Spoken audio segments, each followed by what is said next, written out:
ইয়া রাসূলুল্লাহ, কোথা থেকে আসলেন? আপনার দেহ এত ভালো কেন? ধুলাবালি কেন? রক্ত গলি দাড়ি বেয়ে বেয়ে পড়তেছে গো নবীজি, আপনি কোথা থেকে আসলেন গো নবীজি? তিনি নবী বলেন, ইয়া মুহাম্মদ সাল্লাল্লাহু, আমি কারবালার ময়দানে আসছি, কারবালার থেকে এসেছি।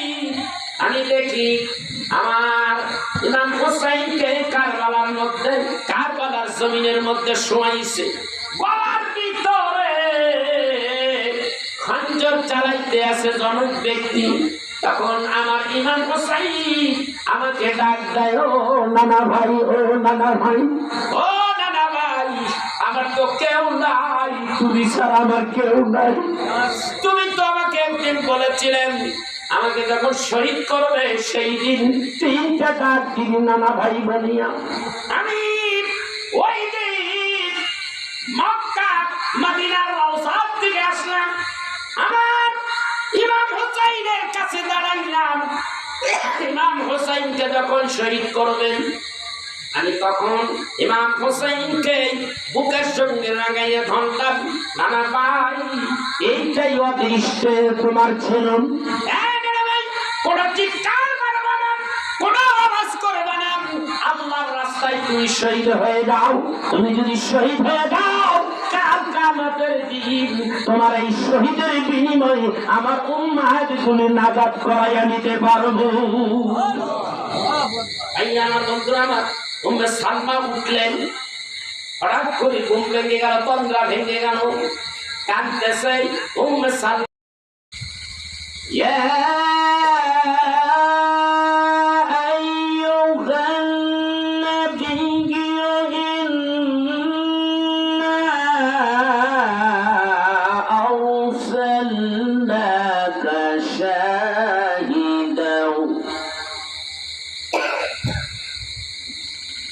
شاهدا ومبشرا ونظيرا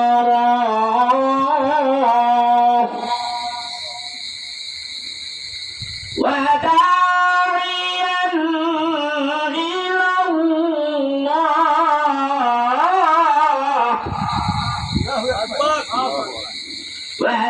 وداعيا إلى الله بإذنه وسراجا منيرا.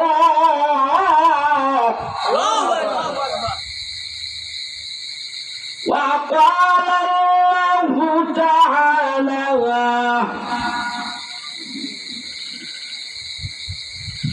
ولا تقولوا لمن يقتل في سبيل الله أموات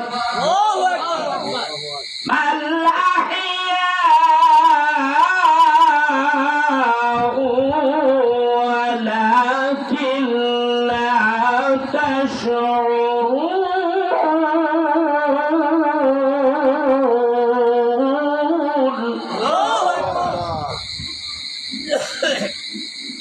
إن الله وملائكته يصلون على النبي يا أيها الذين آمنوا صلوا عليه وسلموا تسليما. اللهم صل على سيدنا مولانا وعلى آل سيدنا عليك ووزيا. اللهم صل على سيدنا مولانا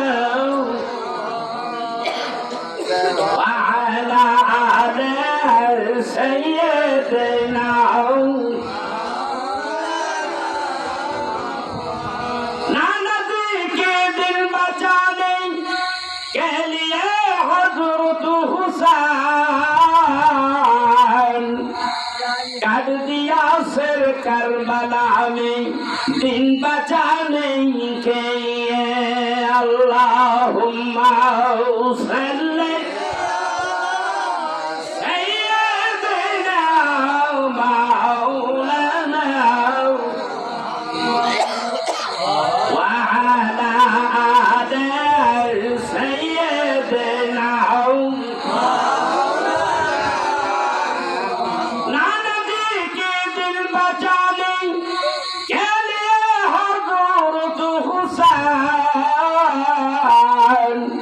ये शरीयत ये तरीक़त दिन बचाने के लिए अल्लाहुम्मा सल्ली सय्यदना मौलाना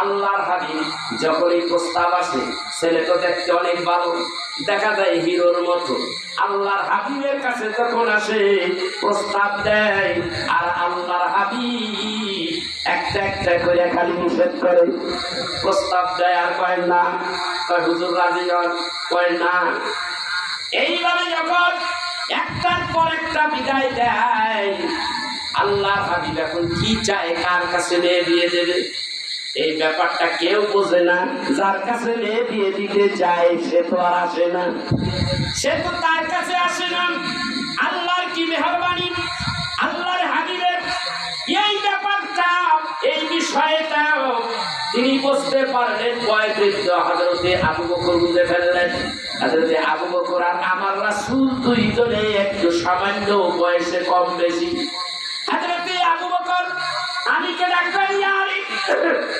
এদিকে আসো আলী একটা কথা তোমার সঙ্গে বলার আছে আসো তোমার সঙ্গে একটা কথা শেয়ার করি আলী ডাকতে বলেন আবু বকর আপনি বয়সে বড় আমাকে যেইভাবে ডাকেন কাছে যাব এটা বেয়াদবি হবে আপনি বয়সে বড় হযরতে আবু বকর বললেন হ্যাঁ আলী তোমার সাথে বিশেষ জরুরি কথা আমার কাছে আসো হযরতে আলী আবু বকরের সামনে দাঁড়াইলেন আবু বকর ডাকতে বলে আলী রে তুমি কি লক্ষ্য করেছো বিভিন্ন দেশ থেকে মা ফাতেমার জন্য বিয়ের প্রস্তাব আসে একটা একটা কইরা আসে আল্লাহর হাবিব একটা একটা কইরা বিদায় দেয় একটা একটা করে নাকচ করে দেয় এর কারণ কি তুমি বুঝতে পারছো নাকি বলে না আমি এটা জানি না আমি বুঝতে পারি নাই আল্লাহর হাবিবের প্রিয় বন্ধু বয়োবৃদ্ধ হযরতে আবু বকর বলেন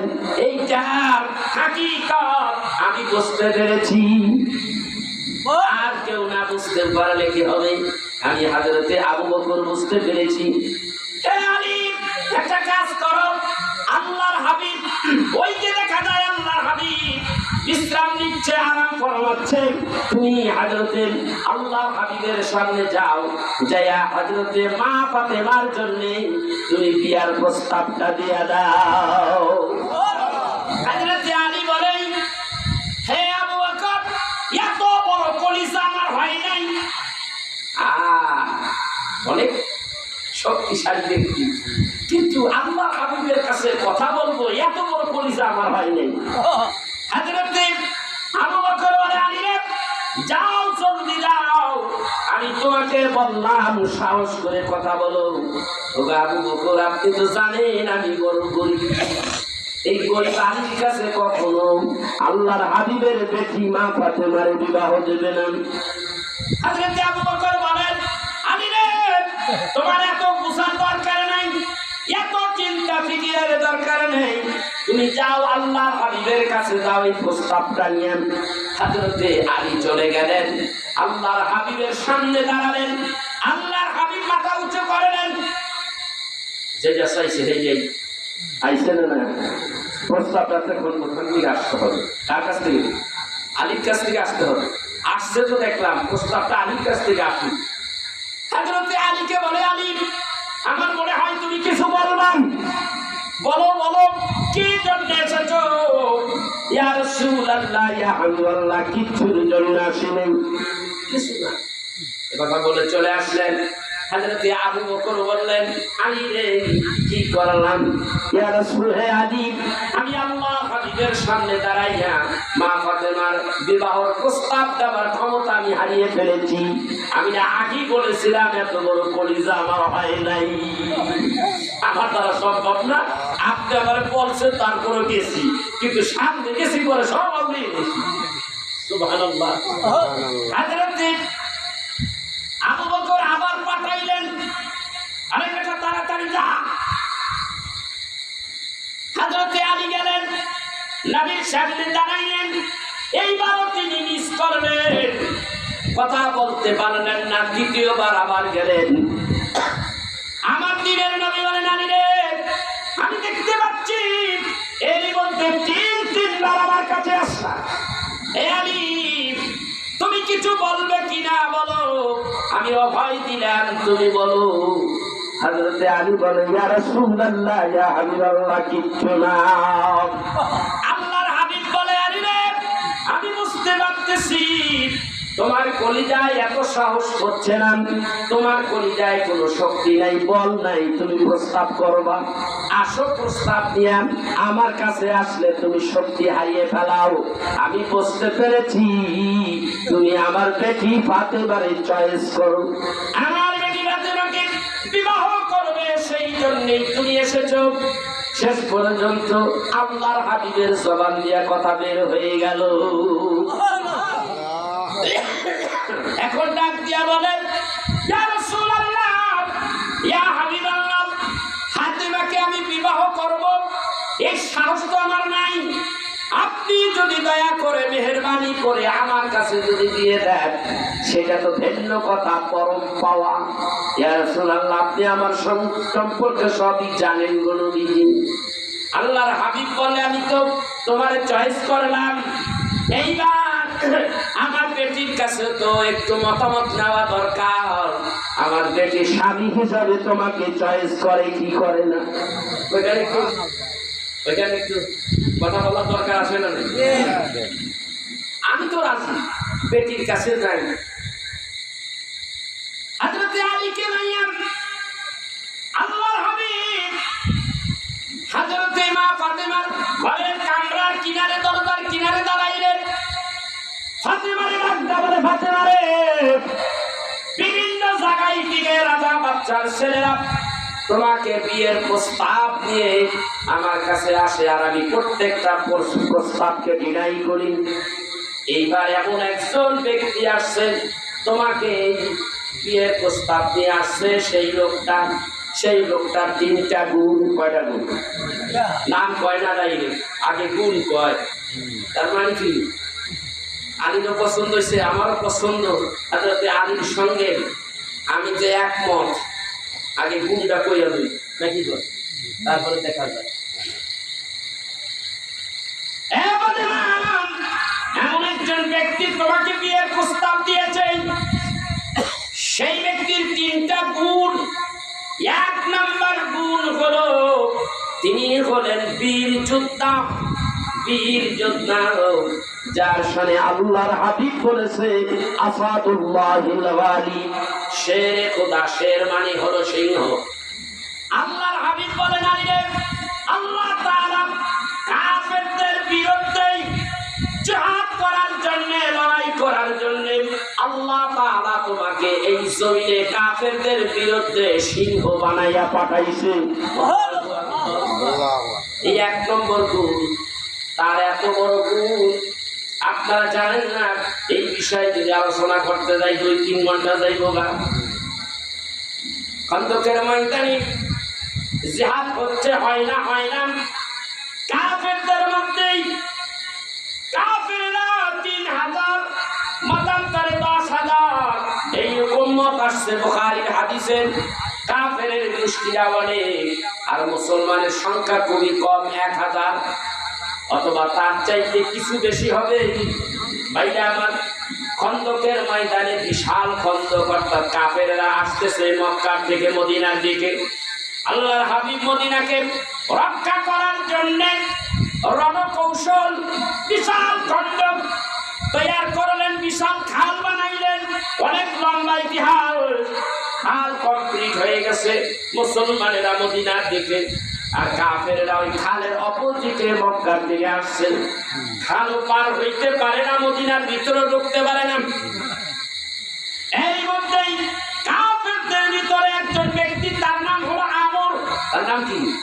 আমর।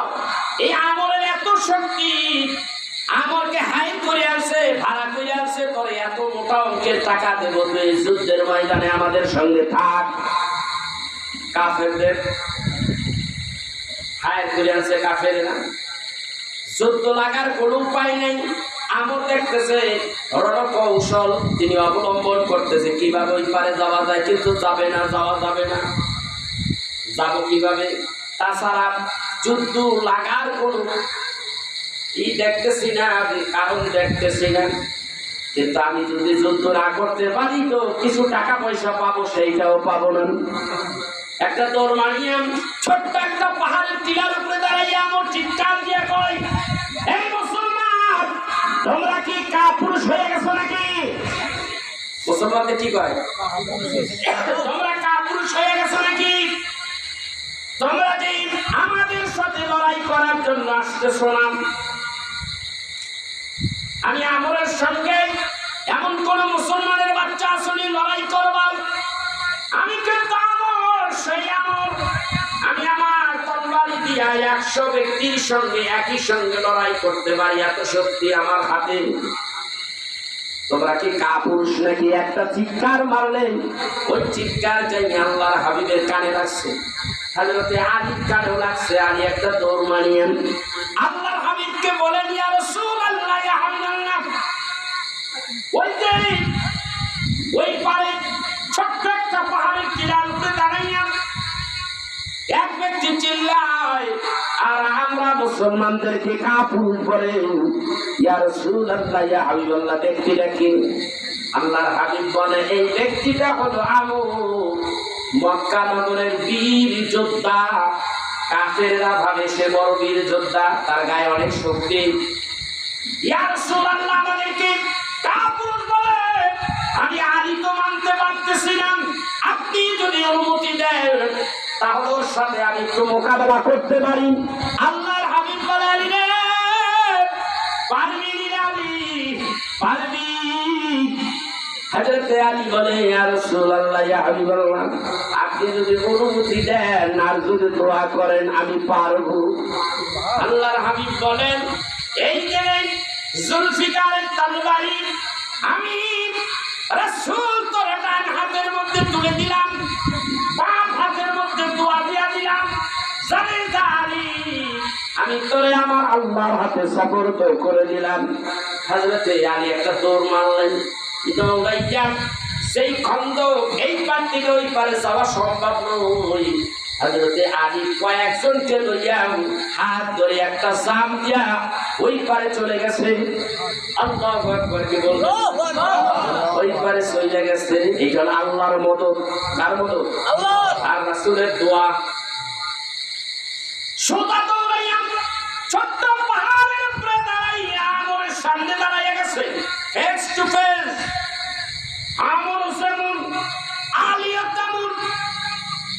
আলী ডাকতে বলেন, এই আমর, তার এত বড় সাহস, আমরা মুসলমানদেরকে কাপুরুষ বলিস?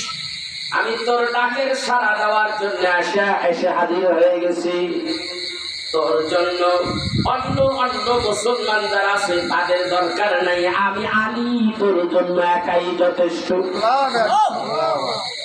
আমার ডাক দিয়ে বলে, তোমার নাম কি? বলে, আমার নাম আলী, শের খোদা আলী।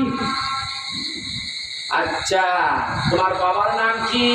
বলে, আমার বাবার নাম আবু তালিব। আবু তালিবের বাড়ি কোথায়? বলে, মক্কা নগরে। ও, মক্কা শরীফের সেই আবু তালিব, সে তো আমার বন্ধু মানুষ ছিল, সে তো আমার বন্ধু ছিল। আলী রে, আমি তোমার সঙ্গে যুদ্ধ করবো না। কেন গো? বলে, তুমি আমার বন্ধুর ছেলে, এমনি আমার রাগ বেশি, যদি রাগ উঠে যায় তাইলে একটা মাইয়া দিলে তুমি আলী শেষ হয়ে যাইবা। আমি কিন্তু চাই না আমার বন্ধুটা আমার তরবারির আঘাতে অতি তাড়াতাড়ি ঝরে যাক, এটা আমি চাই না। আমার বন্ধুর ছেলে তোমাকে টার্গেট করে তরবারি মারতে আমি আমরের বড় মায়া হয়। হযরতে আলী একটা বলেন, তুই আল্লাহর রাসূলের দুশমন, আল্লাহ দুশমন, মুসলমানের দুশমন, তোরে টার্গেট করে তরবারি মারতে আমি আলী ইচ্ছা হয়। আমর চিন্তা করছে এটা তো মুসলমানের বাচ্চা, যেইভাবে কুদাই আসছে আমাকে তো ছাড়বে না, তাহলে যুদ্ধ হয়ে যাক। হযরতে আলীকে বলে তরবারি উঠাও। হযরতে আলী বলে মুসলমান আগে আক্রমণ করে না, আগে আক্রান্ত হয় তারপরে আক্রমণ করে, তুমি আগে আক্রমণ করো। তরবারি উঠাই নাও। তরবারি উঠাইয়া হযরতে আলীর উপরে মারলেন। আলী খাপের ভিতর থেকে জলসি কাঁটা বাইর করে আস্তে করে ধরেন, আমরের তরবারিটা দুইটা ভাগ হয়ে জমিনে পড়ে যায়। হযরতে আলী বলে আবার আরেকটা তরবারি লইয়া হাত তুলছে, আবার যখন মানে হযরতে আলী ধান করিয়া ভিতর থেকে তরবারি বাইর করে আস্তে করে লাগায়। হযরতে আলীর তরবারির মধ্যে লাগে, আমরের তরবারি ভাঙিয়া যায়। এইভাবে তিনবার মারলেন, ভেঙেই যায়। ভাঙার কারণ হলো কি? এইটা হলো জুলফিকার তরবারি, আবার হলো আল্লাহর রাসূলের দোয়া। এইবার হযরতে আলী ডাকতে বলেন, আমর নাই, তিনবার সুযোগ দিয়েছি, এইবার কিন্তু আমার পালা, তুমি রেডি হও। কিভাবে নিজেকে সেভ করবে, নিরাপদে রাখবে, তুমি রেডি হও। এইবার হযরতে আলী তরবারি উঠাবেন। আমর যখন তরবারি উঠাইতেছিল, আমর যখন তরবারি উঠায়, কাফেরের গোষ্ঠীরা মনে করছে আমাদের হায়ার করা ভাড়া করে আনছি, আজকে আলীকে শিক্ষাটা দিয়ে দিব। কথা বুঝতে পেরেছেন? তখন ওদের দলের লোকেরা সবাই একটা চিৎকার মারে, জয় আমর। সবাই যখন চিৎকার মারে, ৩,০০০ বা ১০,০০০ কাফের গোষ্ঠীরা যখন চিৎকার মারে, আওয়াজটা বড় হয় না? আওয়াজটা বড় হইয়া আমার আল্লাহর হাবিবের কানে হিট করেছে। আল্লাহর হাবিব চোখের পানি ছেড়ে দিলেন, হাত উঠাইয়া ডাকতে বলেন, আল্লাহ রে, আমি কিন্তু আমার আলীরে তোমার হাতে সুপর্দ করেছি, আমার আলীকে তুমি এত তাড়াতাড়ি শহীদ করে আমার বুকটারে খালি করে দিও না। এই কথা বলি আল্লাহর হাবিব চোখের পানি ছেড়ে দিয়েছে। আল্লাহ তাআলার দরবারে, আল্লাহ তাআলার দরবার থেকে জিবরাইল আসলেন, ইয়া রাসূলুল্লাহ, ইয়া হাবিবাল্লাহ, কাঁদতে হবে না, আপনি কাঁদবেন না গো নবীজি। আল্লাহ তাআলা বলে দিয়েছেন, ওয়া কানা হাক্কান আলাইনা নাসরুল মুমিনিন। কোন মুসলমান অপশক্তির জন্য, অপশক্তিকে প্রতিরোধ করার জন্য যখন সামনে আগায়, যুদ্ধের ময়দানে যখন জিহাদের জন্য বাতিলদের বিরুদ্ধে সামনে আগায়, ওই মানুষটাকে গাইবি মদদ দিয়া সাহায্য করা, আমি আল্লাহর পক্ষ থেকে সাহায্য করা, আমি আল্লাহর জন্য ওয়াজিব হয়ে যাই। আমি চিন্তা করবেন না, ওয়ালা তাহিনু ওয়ালা তাহজানু ওয়া আনতুমুল আ'লাউনা ইন কুনতুম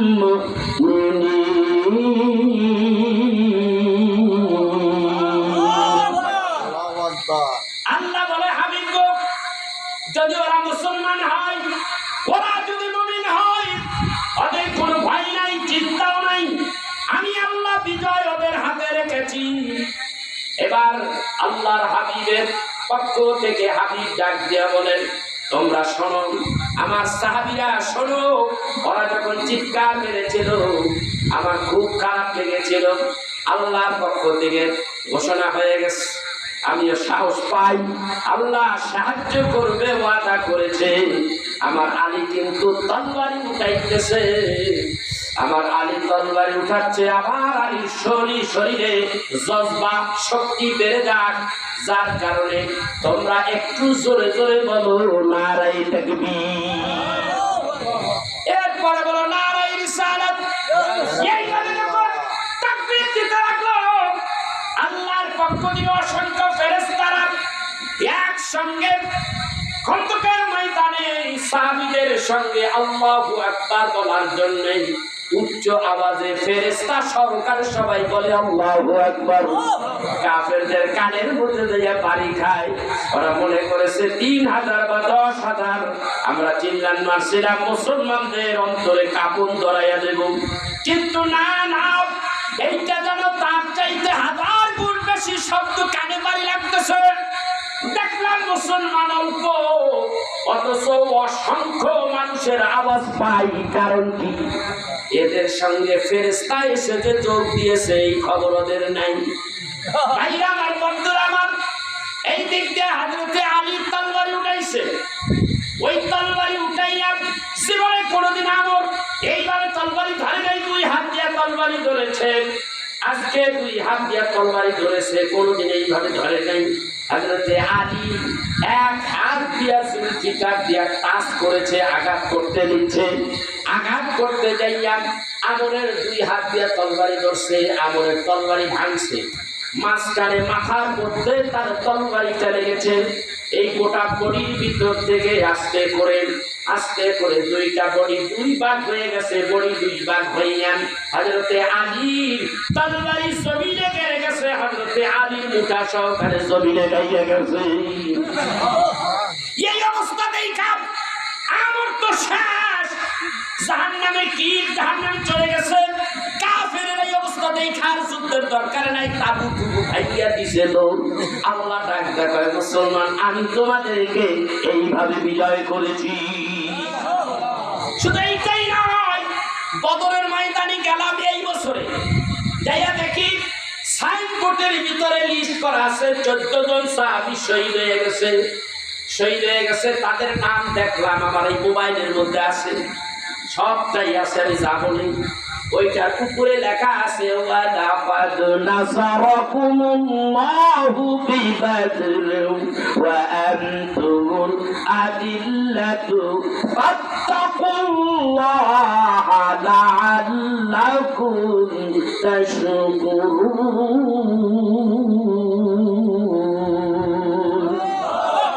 আল্লাহ ডাকতে বলেন, যুদ্ধের ময়দানে, জিহাদের ময়দানে আমি দেখলাম তোমরা হীনবল, শক্তি নাই, অসহায়। আমি আল্লাহ মদদ দিয়া তোমাদের বিজয় করে দিলাম। সেই কথা তোমরা আজকে স্মরণ করো, সেই কথা আজকে তোমার চিন্তা করো, তোমরা চিন্তা করো, স্মরণ করো, আমি তোমাদেরকে বিজয় করে দিলাম। হযরতে আলী, এই ছিল হযরত আলীর বীরত্ব। মা ফাতেমা বলে একটা গুণ, সে বীর।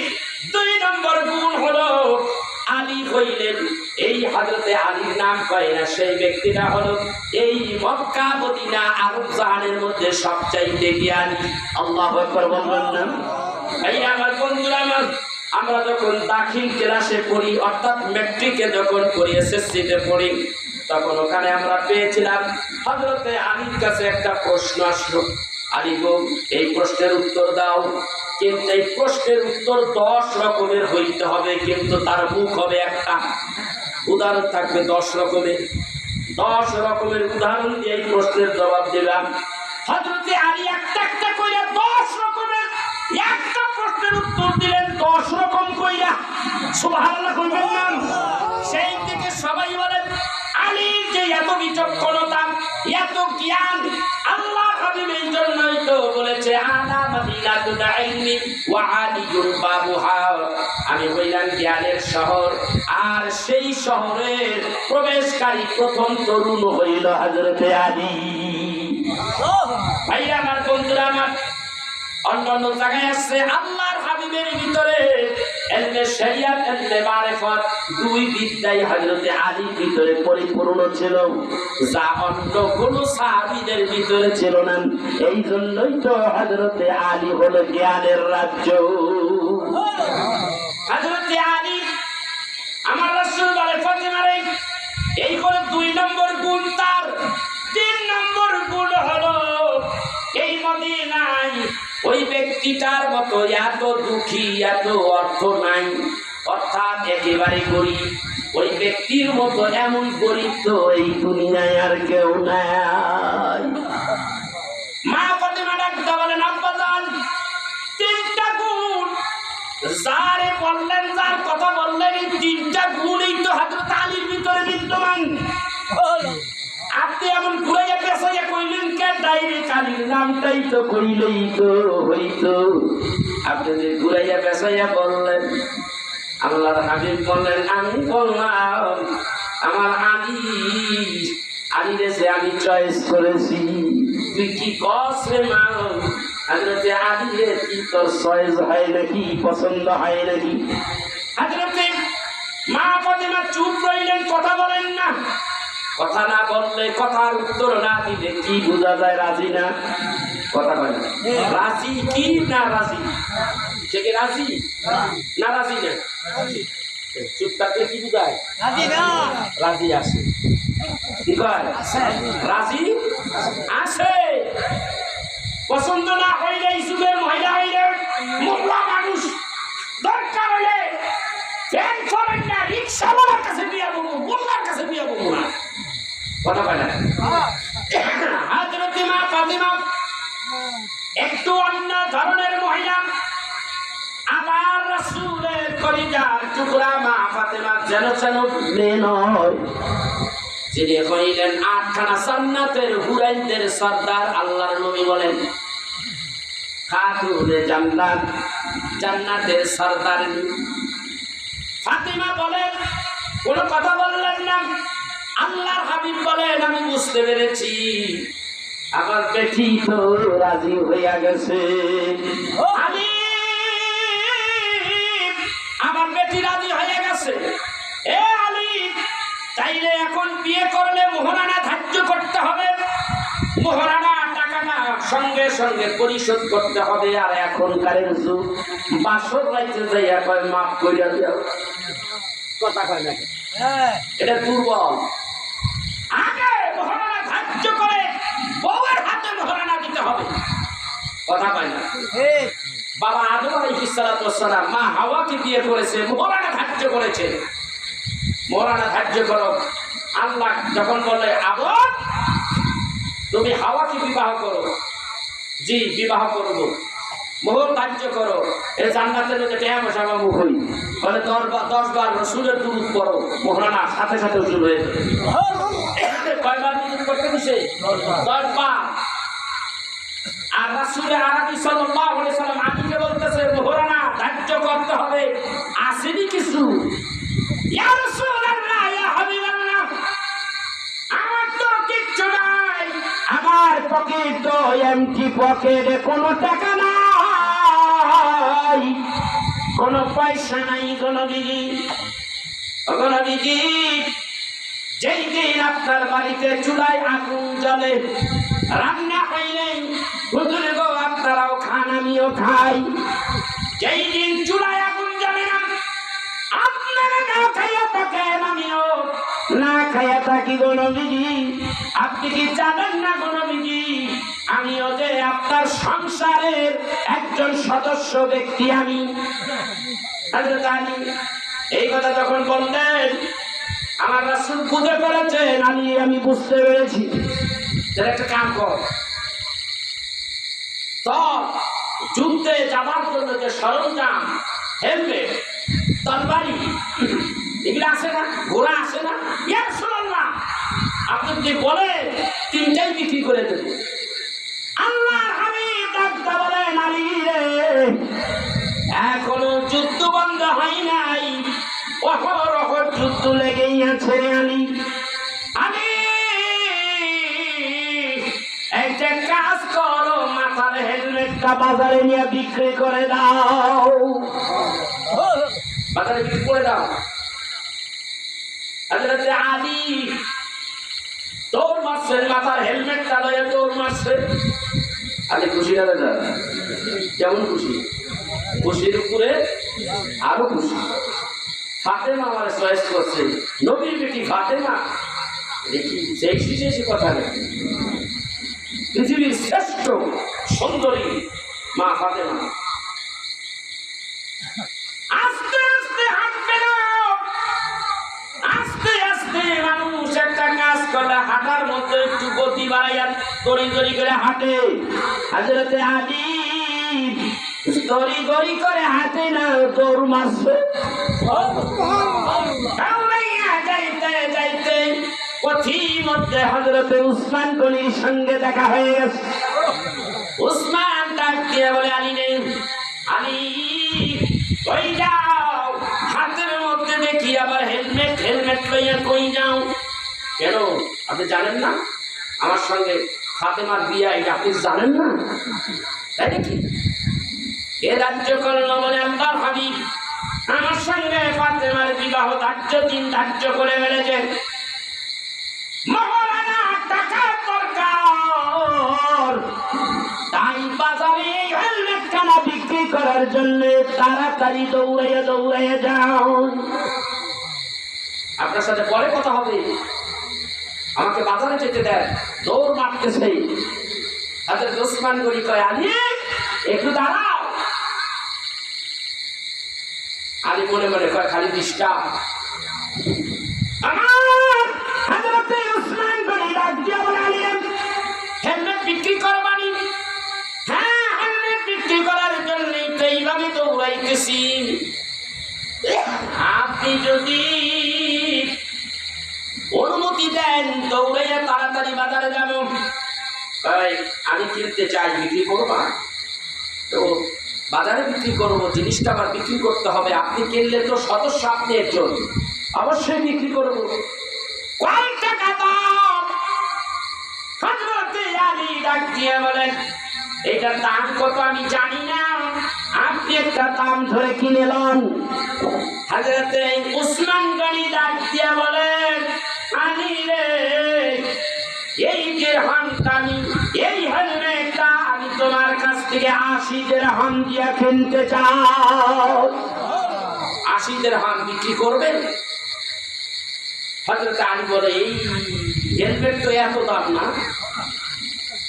ঠিক আছে, লন, আমি চাইছেন লন।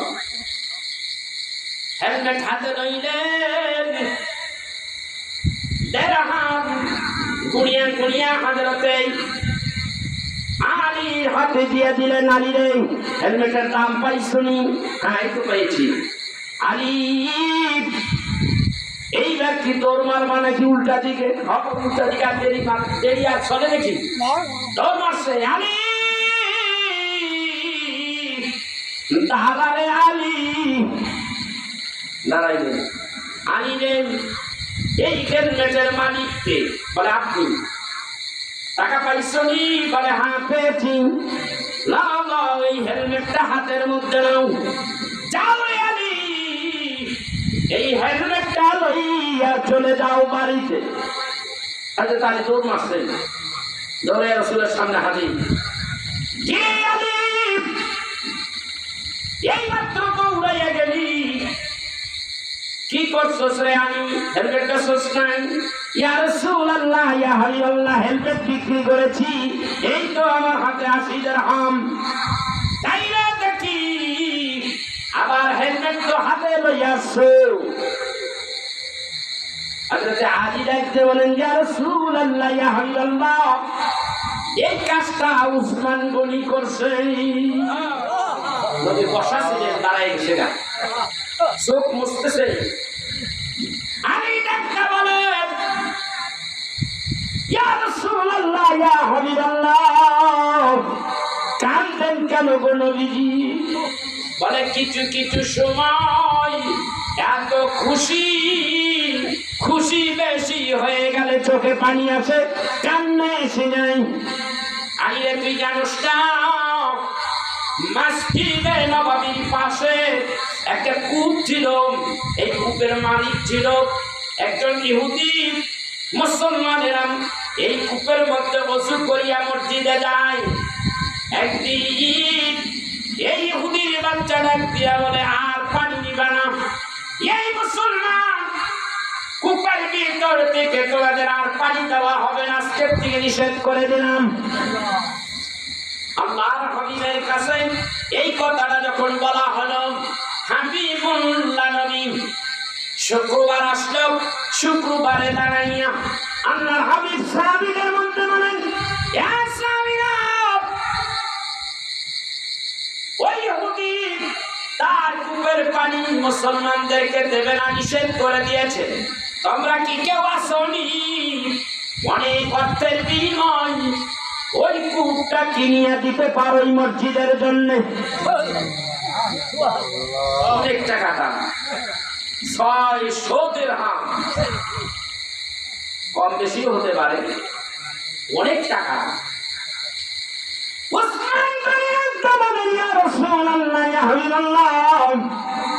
আপনি যদি অনুমতি দেন নবীজি, একটু কথা বলবো গো নবীজি। এটা আমার দিকে ফিরান, ঠান্ডা কথা, একটু অনুমতি দেন। আমার রাসূল বলেন, সাহাবীরা তোমরা স্টপ, আমার ওসমান কথা বলবে, ওসমান গনিরে কথা বলতে দাও, ওসমানকে কি করতে দাও? কথা বলতে দাও। ওসমান ডাক দিয়া বলেন, ও সাহাবীরা তোমরা শোনো, আল্লাহর হাবিব একটা দাবি জানাইছে, আমার দাবি জানাইছে, আমার কথা বলবেন না, ওইদিকে ডিস্টার্ব করবেন না। দাবি করেছেন আর আমি চেষ্টা করব অনেক টাকার বিনিময় ইহুদি কাছ থেকে ওই কূপটা কেনার চেষ্টা করব। আমার একটা সপ্তাহ সময় দিতে হবে। আগামী জুমায় এই বিষয়ে চূড়ান্ত কথা হবে। এক সপ্তাহ যাওয়ার পরে জুমা আরেকটা আইলো, শুক্রবার আইলো।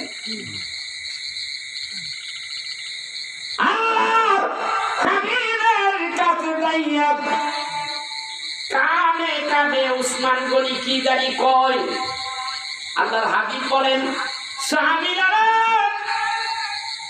শোনো, আনন্দের সংবাদ শুনতে পেয়েছি। আমার উসমান দুইটা কথা বলবে। আমার উসমান কি বলে তোমরা শোনো। উসমান দাঁড়াইয়া বলেন, ও আমার জ্ঞাতি গোষ্ঠী মুসলমান ভাইরা, আল্লাহর হাবিবের সাহাবীরা শোনো, আমি মোটা অঙ্কের টাকার বিনিময় বাজারে সেই রেট তার চাইতে অনেক অনেক অনেক বেশি টাকা দিয়া ইহুদির কাছ থেকে ওই কূপটা কিনে ফেলেছি। কূপটা তো কিনছি, আমি তো কিনছি, এটার মালিক তো আমি।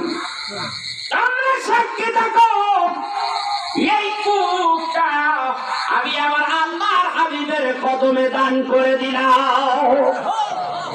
আমার হাবিবের কদমে এটা দান করে দিলাম। আল্লাহর হাবিব বলে, আলী রে, ওই কথা আমার মনে পড়ে আমি বসার দিকে দাঁড়িয়ে গেছি। উসমান গনি ছাড়া এই কাজ কেউ করতে পারে না। এই উসমান, এই সেই উসমান, যে উসমান আল্লাহর ভয়ে, কবরের ভয়ে বেশি বেশি কাঁদতেন। ওদিকে আর যাবো না, হাদিস শরীফের মধ্যে আছে উসমান গনি বেশি বেশি কাঁদতেন। একবার রাসূলুল্লাহ সাল্লাল্লাহু আলাইহি সাল্লাম জান্নাতুল বাকিতে ঢুকলেন, কিন্তু তখন ওই জান্নাতুল বাকি নামকরণ হয় নাই। হুজুর আমার বলতেছে, ওসমান রে, এইখানে আমার বেটি ফাতেমার কবর হবে। ওসমান বলে, ইয়া রাসূলুল্লাহ, আপনি বলেন আমার কবরটা কোন জায়গায় হবে? আল্লাহর হাবিব বললেন, এই লাও তীর, এই লাও ধরুন, তীর মারো, এই তীর যেখানে পড়বে সেইখানে তোমার কবর হবে। ওসমান গনি ভাবছিলেন, কবরের আযাবে ভয়ে ওসমান গনি বেশি বেশি কাঁদে। হাদিস শরীফ আছে। ওসমান গনি ভাবছিলেন, মা ফাতেমার কবরের কিনারটাই তার কবর হবে। যদি আযাব হয়, আযাবের ফেরেশতারা আমার সামনে আসলে বলতো, পাশেই কিন্তু আমার নবীর বেটি ফাতেমা শুয়ে আছে, ফাতেমার খাতিরে আমাকে মাফ করে দাও। কিন্তু রাসূল আমার হাতে তীর দিলেন, ধনুক দিলেন। উসমান জলদি মারো, তীর মারো। উসমান গনি তীর হাতে লইয়া ধনুকের ভিতরে তীর ঢুকাইয়া মারলেন, আস্তে মারলেন, কিন্তু বহু দূরে যাইয়া তীর ছুটিয়া পড়েছে। আল্লাহর হাবিব বলেন, উসমানের করলি কি রে উসমান, কি করলেন? ইয়া রাসূলুল্লাহ, ইয়া হাবিবাল্লাহ, কি করলাম নন্দ, কি করলাম, কোন বেয়াদবি করলাম? উসমান এই তীরটা কেন আরো জোরে মারলি না? উসমান রে, এই তীর যেটাই যাইয়া পড়বেন, এই পর্ব এরিয়াটা জান্নাতুল বাকি হবে। আর এই জান্নাতুল বাকির মধ্যে যারা ঘুম আসবে, যাদের কবর হবে কিয়ামত পর্যন্ত, এই জান্নাতুল বাকির মধ্যে কবরের আযাব হারাম। ইয়া রাসূলুল্লাহ, ইয়া হাবিবাল্লাহ, আগে কেন বললেন না গো নবীজি? আগে যদি বলতেন পৃথিবীর এক প্রান্তে দাঁড়াইয়া তাতে তীর মারতাম, অপর প্রান্ত দিয়া বাইর করে দিতাম পৃথিবী বাহিরে, আমি কোনো জায়গা থইতাম না। পুরা পৃথিবীটাকে আমি জান্নাতুল বাকি গুরুস্থান বানাই দিতাম। এই সেই উসমান গনি। হযরত আলীর সঙ্গে মা ফাতেমার বিবাহ সম্পূর্ণ হলো। রাসূল আরবি সাল্লাল্লাহু আলাইহি সাল্লাম হযরত মা ফাতেমার জন্য একটা ছোট্ট একটা ঘর মদিনা থেকে একটু দূরে, বেশ কিছু দূরে, মদিনায় গেলে আপনারা দেখবেন সেই বাড়িটা এখনো আছে। সেই বাড়িটা একটা বাড়ি করে দিলেন, উপরে ছিল খেজুর পাতার চাউল। নবীজি সঙ্গে দিলেন, মেয়েকে ওইখানে ঘরে স্বামীর ঘরে পাঠাবে, সঙ্গে দিলেন একটা জাতা। জাতা ছিলেননি? জব পিষে যেটা দিয়া, গম জব ভাঙ্গাই যেই মেশিন দিয়া, ওই সময় ওটা জাতা কয়। আপনাদের দেশে কি কয়? আমাদের দেশে জাতা কয়। আর জাতা তো এটা তো নরসন্ধি, ফুটিয়া নরসন্ধি, ফিফটিয়া নরসন্ধি। তো জাতাটা তো আমি শিখছি, আমার শৈশবকাল কাটছে এই ঘোড়াশালে। এই ঘোড়াশালে ওইখান থেকে জাতাটা চিনছি। ওই জাতা সঙ্গে দিলেন পানির 2টি মস্ক, যে পানির পাত্র দিলেন। এরপরে পবিত্র কোরআন কারীম, একজিল কোরআন শরীফ দিলেন, একটা জায়নামাজ দিলেন। এইগুলি দিয়া আর বেশি পানি রাখার জন্য 2টা পানির মটকা এইগুলি দিলেন। এইগুলি কি শ্বশুর বাড়ির পক্ষ থেকে যৌতুক নাকি? কথা কয় না, যৌতুকটা কি? রাসূলুল্লাহ সাল্লাল্লাহু আলাইহি ওয়াসাল্লাম এটা দেওয়ার কারণ কি? হযরত আলীর কাছে তো কিছুই নেই। আলী তো তার সংসারের একজন সদস্য, আলীর কাছে কিছুই নাই। নবী এটি হাদিয়া দিলেন মেয়ের বাড়িতে, হযরত আলীকে নিয়ে থাকো, তোমরা সংসার করো। ইতিহাস এখনকার ছেলেরা যাইয়া এমন মাইয়া পছন্দ করে, যদি বেকায়দা দেখে তাইলে কি আর চাইবো, মাইয়া পছন্দ হয়েছে কিন্তু টাকা দেওয়ার লাগবে 10 লাখ। কথা কয় দেখে, হ্যাঁ এই কথা কইলে মাঝখান দিয়ে আরেকজনে আসে, ওই জামাই আত্মীয় স্বজন কি করলি, কি চাইবি, বেশি করে চাই না কি চাবো, অভাব নাই, মেলা আছে, খালি চাইলেই হতো।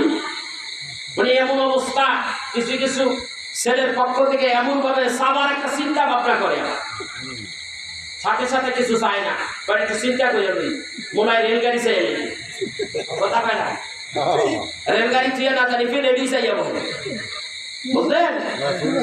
যদিও এখন একটু কমছে, এত একটা কমে নাই, দেওয়ার ক্ষমতা হয়েছে বেশি। কথা বল না, কমে নাই, দেওয়ার ক্ষমতা হয়েছে বেশি। বেশিরভাগ লাইন টাইন করে হ্যালো হ্যালো করে কাম সেরে যায় নাকি বল, এরকমই হইতেছে। এটা কি জায়েজ না না জায়েজ? কথা কয় না, সব জায়েজ, সব।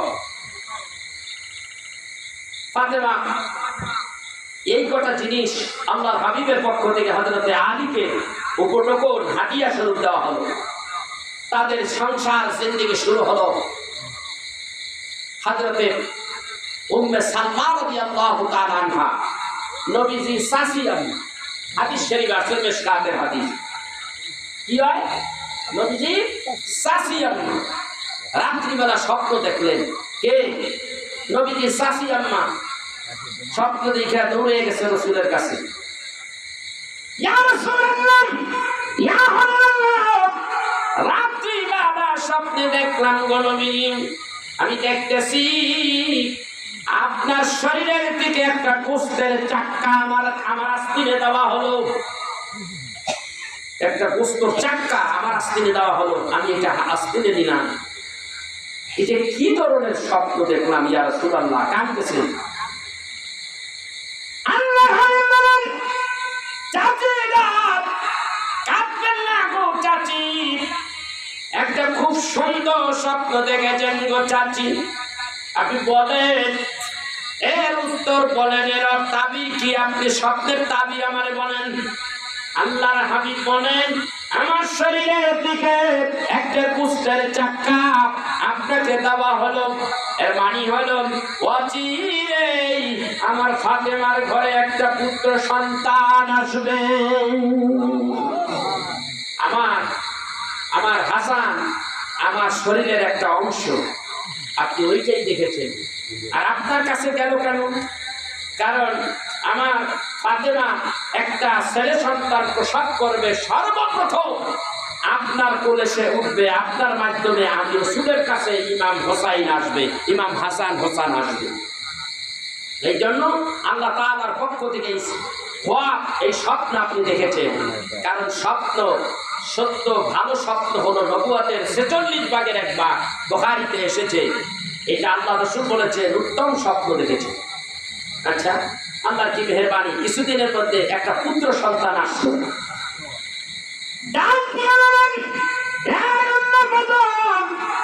এবার আমার একটা পুত্র সন্তান এসেছে, আমার বাবার কাছে এই সন্তানটাকে নিয়ে যাও। আমার বাবারে বলো আমার সন্তানের জন্য যেন দোয়া করে আর নাম রেখে দেয়। হযরত উম্মে ফাদল হযরত ইমাম হোসাইন হাসানকে নিয়ে আসলেন। আইনা আমার নবী কোলে দিলেন। নবী কোলের মধ্যে হাই সুমা, আল্লাহু আকবার বলেন, সুমা দিচ্ছে। আর ডাকতে কয়, যাও নাম রেখে দিলাম। আমি নাম রেখে দিলাম, এর নাম হলো হযরত হাসান। বড় ছেলে তো, হযরত হাসান নাম রেখে দিলেন। এইভাবে দোয়া করে দিলেন। কয়েকদিন পরে আবার একই স্বপ্ন দেখলেন উম্মে ফাদল। নবীর কাছে বলেন, ইয়া রাসূলুল্লাহ, এই স্বপ্ন আমি আবার দেখেছি। রাসূলুল্লাহ সাল্লাল্লাহু আলাইহি ওয়াসাল্লাম বলেন, আমার বেটি ফাতেমা আরেকটা পুত্র সন্তান লাভ করবে। আল্লাহু আকবার। কয়েকদিন পরে আরেকটা পুত্র সন্তান হলো। মা ফাতেমা উম্মে ফাদলের কোলের মধ্যে দিয়া বলেন, দিয়া যায় না, আমার ছেলের নাম রাইখা দিতে আর আমার ছেলের জন্য একটু দোয়া করতে হবে। উম্মে ফাদলের মাধ্যমে আসলো, ইয়া রাসূলুল্লাহ, এই যে ফাতেমার আরেকটা সন্তান, ছেলে পুত্র সন্তান।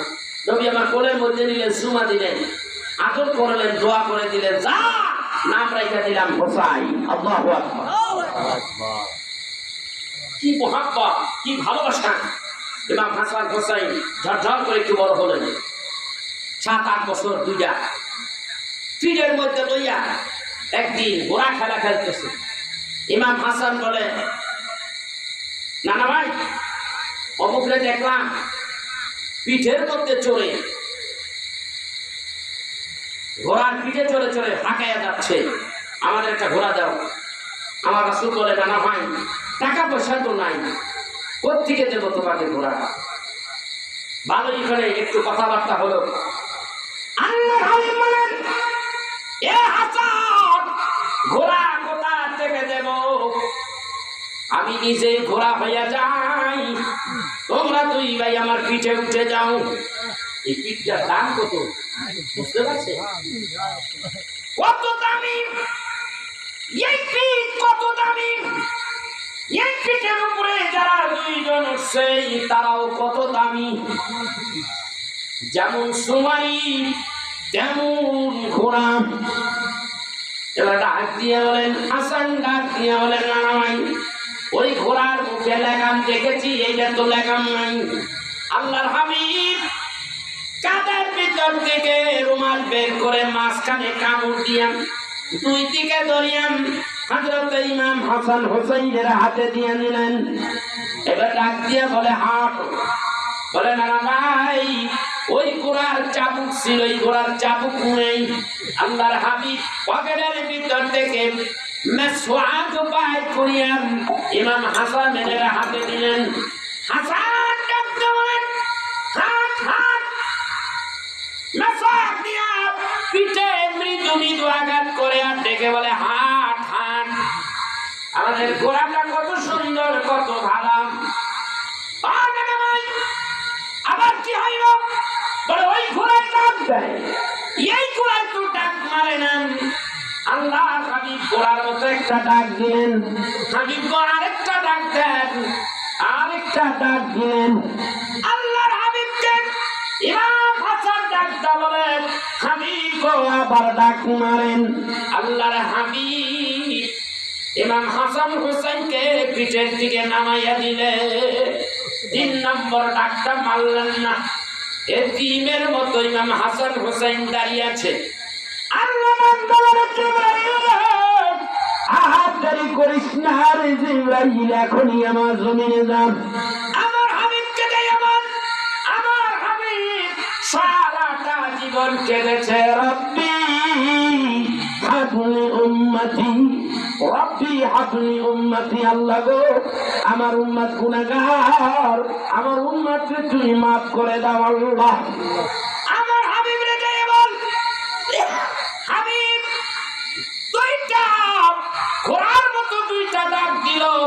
ইমাম হাসান হুসাইনের কথা মতে যদি আরেকটা ডাক দিত, আমি আল্লাহ রাব্বুল আলামিন আর আল্লাহর হাবিবের গুনাহ, আল্লাহর হাবিবের উম্মতের গুনাহগুলি মাফ করে দিতাম। জিবরাইল, কি খবর? ইয়া রাসূলুল্লাহ, কি খবর? তাই আমি আবার ডাক দিই। আমার হাসান হুসাইনকে পিঠে উঠাই আরেকটা ডাক মাই, হুজুর সময় গেছে কি আর সময় নাই, সুযোগ সব সময় হয় না। এই আমার ভাইরা, এই দুনিয়ায় আল্লাহ স্বয়ং আল্লাহ পাকের আশিক ছিলেন, পাগল ছিলেন, আর আমার রাসূল উম্মতের পাগল ছিল। আল্লাহর হাবিব আবার একদিন ইমাম হাসান হুসাইনকে নিয়ে খেলা করতে যাই। আল্লাহ ডাকতে বলে, জিবরাইল রে, এই মুহূর্তে আমার হাবিবের কাছে যাও, এই কথাগুলি বলবি। হযরত জিবরাইল আসলেন, নবীজির সামনে সালাতু ওয়াসসালামু আলাইকা ইয়া রাসূলুল্লাহ, সবাই বলেন আসসালাতু আসসালামু আলাইকা ইয়া রাসূলুল্লাহ, আসসালাতু ওয়াসসালামু আলাইকা ইয়া হাবিবাল্লাহ, আসসালাতু আসসালামু আলাইকা ইয়া শাফিয়াল মাজনবিন, আসসালাতু আসসালামু আলাইকা ইয়া রাহমাতাল লিল আলামিন। আমার রাসূল বলেন, এই সময় তুমি আসলে, ইয়া রাসূলুল্লাহ কত সুন্দর খেলা করতেছেন দুইজন কেমনিয়া, ইয়া রাসূলুল্লাহ দুইজন কেমনিয়া কতই না খেলা করতেছেন গো নবীজি, এই দুইজনেই অকালে শহীদ। ইমাম হাসান হুসাইনের এ কথা শুনিয়া আল্লাহর হাবিব জিবরাইলকে ধরিয়াম ঘরের থেকে বের হয়ে গেলেন। আসতে বলো জিবরাইল, আমার ফাতেমা, আমার বেটি ফাতেমা যেন এই কথা শোনে না। কি হয়েছে আমাকে বলো। ইয়া রাসূলুল্লাহ, ইয়া হাবিবাল্লাহ, এই দুইজনে অকালে শহীদ। হুজুর, একজন ইমাম হাসানকে জহর খাওয়াইয়া শহীদ করে দিবে, আর তার এক শ্রেণী তথাকথিত উম্মতেরা, আর আরেকজন ইমাম হুসাইন কলিজা কাঁপে তার সংবাদ আপনার কাছে দিতে গণবিজি। তিনি হলেন ইমাম হুসাইন ইমাম হুসাইনকে কারবালার ময়দানে পানি দেবে না গো নবীজি, কারবালায় নিয়ে দাওয়াত দিয়া ইমাম হুসাইনরে গলা কাটবে গো নবীজি। রক্ত বের হবে, কারবালার ময়দান লাল হয়ে যাবে। দ্বীনের নবী ডাকতে বলেন, নবীজি কথা বলেন না। নবীজি ধমকে গেলেন, একেবারে চুপ মেরে গেলেন। হযরতে জিবরাইল ডাকতে বলেন, ইয়া রাসূলুল্লাহ, ইয়া হাবিবাল্লাহ, আপনি কি আমার কথা বিশ্বাস করেন না গো নবীজি? একটু অপেক্ষা করেন হুজুর, আমি একটু কারবালার ময়দানে যাই গো নবীজি। হযরতে জিবরাইল কারবালার ময়দানে গেলেন, এক মুষ্টি মাটি নিয়ে আসলেন। সেই জায়গায় ইমাম হুসাইন শহীদ হবে, ওই জায়গা থেকে এক মুষ্টি মাটি নিয়ে শুধু গেলেন আর আসলেন। আয়েশা নাইকা বলেন, ইয়া রাসূলুল্লাহ, ইয়া হাবিবাল্লাহ, এই যে কারবালার ময়দান থেকে মাটি নিয়ে আসছিল নবীজি, হুজুর এই মাটি আপনি সংরক্ষণ করেন গো নবীজি।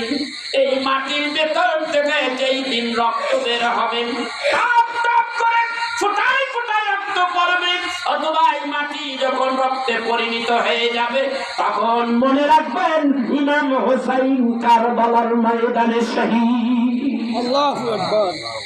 এই কথা বললে তিনি হযরতে রাসূল আরবি সাল্লাল্লাহু আলাইহি ওয়াসাল্লাম তিনি বললেন, আমি এই কথা জিবরাইলকে বললাম, আমার বেটি ফাতেমা যেন শোনে না। জিবরাইল চলে গেলেন, নবীজি বুকটা মলিন হয়ে গেল। ফাতেমা ডাকতে বলেন, ইয়া বাবার, আপনার মুখ মলিন কেন বলে ভেঙে? আল্লাহর হাবিব ডাক দিয়ে বলেন, কিচ্ছু হয় নাই, এমনি এমনি। কারণ সত্য কথা যদি বলি, আমার বেটি ফাতেমা সইতে পারবে না।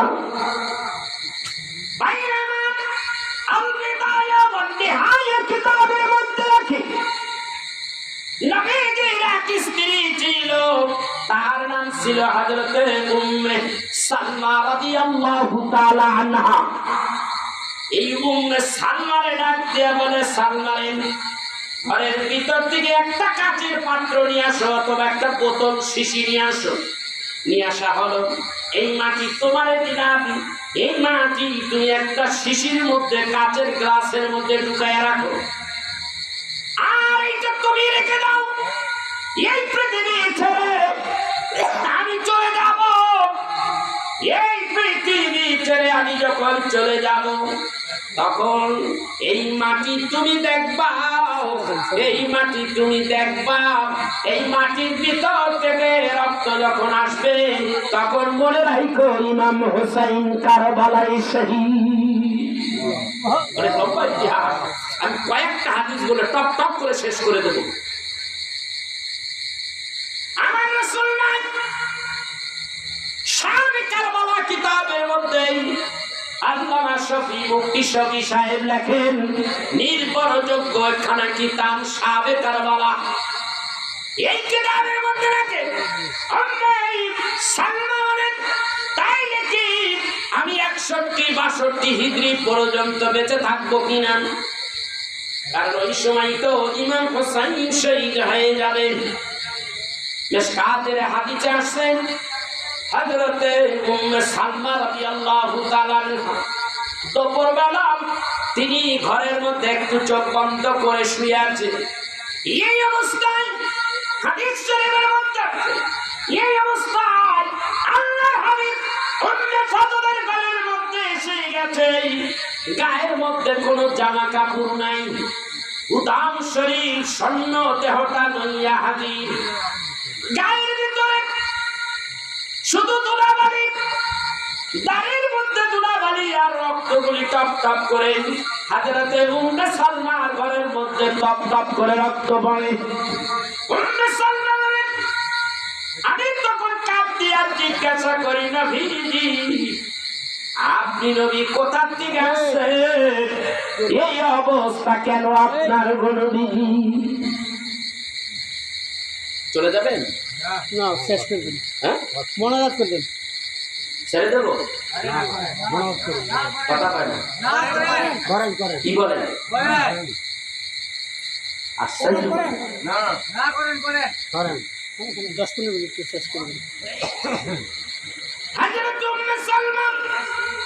চোখের পানিগুলো ফেলে ফেলে কান্দে আর জিজ্ঞাসা করে, নবীজি আপনি এই দুপুর বেলা কোথা থেকে আসলেন? জুমা, আজকে পবিত্র জুমা, জুমার নামাজের পরে রাসূল হাজির। ইয়া রাসূলুল্লাহ, কোথা থেকে আসলেন? আপনার দেহ এত ভালো কেন? ধুলাবালি কেন? রক্তগুলি দাড়ি বেয়ে বেয়ে পড়তেছে গো নবীজি, আপনি কোথা থেকে আসলেন গো নবীজি?